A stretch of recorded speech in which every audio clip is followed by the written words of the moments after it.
In the winter of 1916, two European diplomats sat in a room and divided an empire they did not own. This map shows the result of that meeting. With a single pencil stroke, Mark Sykes and François-Georges Picot carved the Ottoman provinces into blue and red spheres of influence, dictating British and French control across the Middle East.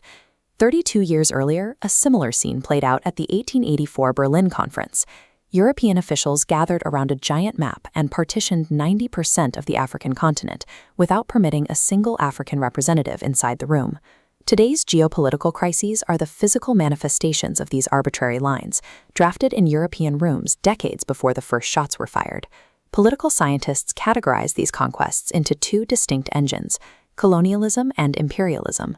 Colonialism requires physical settling. It involves moving populations across an ocean to segregate, govern, and extract wealth from land and people directly from within. Imperialism operates from afar.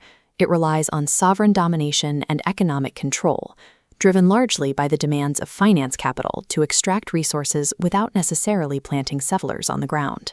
To justify both systems of control, Enlightenment philosophers like John Locke and Jeremy Bentham crafted a moral defense. They argued that Eurobellic intervention was a civilizing mission, a duty to bring Western agricultural and legal standards to regions they deemed backward. This rhetoric provided a convenient cover for the realities of the Industrial Revolution, creating an insatiable demand for raw materials like rubber, coal, and iron. The civilizing mission functioned as a moral cloak. It sanitized the systematic, profitable plunder of the Global South under the guise of human progress. When the abstract maps drawn in Europe were applied to physical terrain, they collided with existing ethnic, cultural, and political realities.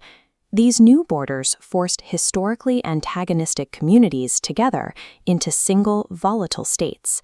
At the exact same time, those rigid boundaries ripped unified cultures and ethnic groups apart.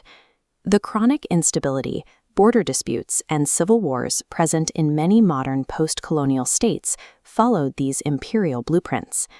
In 1950, Martinican intellectual Aimé Césaire provided a fierce intellectual pushback against the official history of European conquest in his text Discourse on Colonialism. Césaire argued that the act of treating humans as objects, a process he called thingification, de-civilized the colonizer. Maintaining control over overseas territories required brutal methods of exploitation, torture, and race hatred. Césaire noted that utilizing these tactics slowly poisoned European morality. He identified an imperial boomerang effect.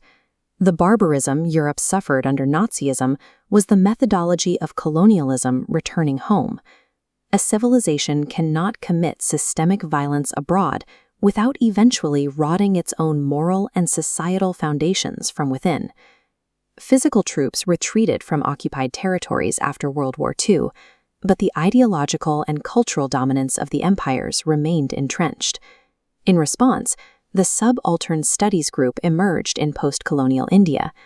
This movement dedicated itself to rewriting history from the perspective of the marginalized working class, rather than the foreign or domestic elites. Indian philosopher Gayatri Chakravorty Spivak challenged this movement in her foundational 1988 text, Can the Subaltern Speak? A subaltern refers to populations that are socially, politically, and geographically outside of the hegemonic power structure of the colony. Spivak questioned whether these highly marginalized populations were actually being heard. She observed that Western academics often spoke for the oppressed, projecting their own values onto them instead of listening. Well-meaning attempts by the West to give a voice to the oppressed often commit epistemic violence. Epistemic violence is the harm caused when discourse filters local struggles through Western intellectual frameworks, erasing the actual knowledge of the people involved. Spivak grounds her theory in the historical example of sati, the Hindu practice of widow sacrifice.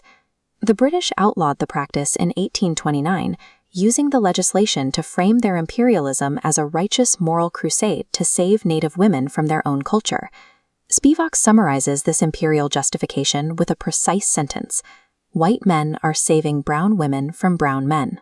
In this entire historical debate between British colonizers and Indian male elites, the voices of the actual women performing the rite were erased from the record. The legacy of this extraction and silencing drives modern Global South movements today. Economic coalitions like BRICS and global de-dollarization efforts represent an ongoing rejection of Western financial and ideological dominance. The work of decolonization extends into the intellect.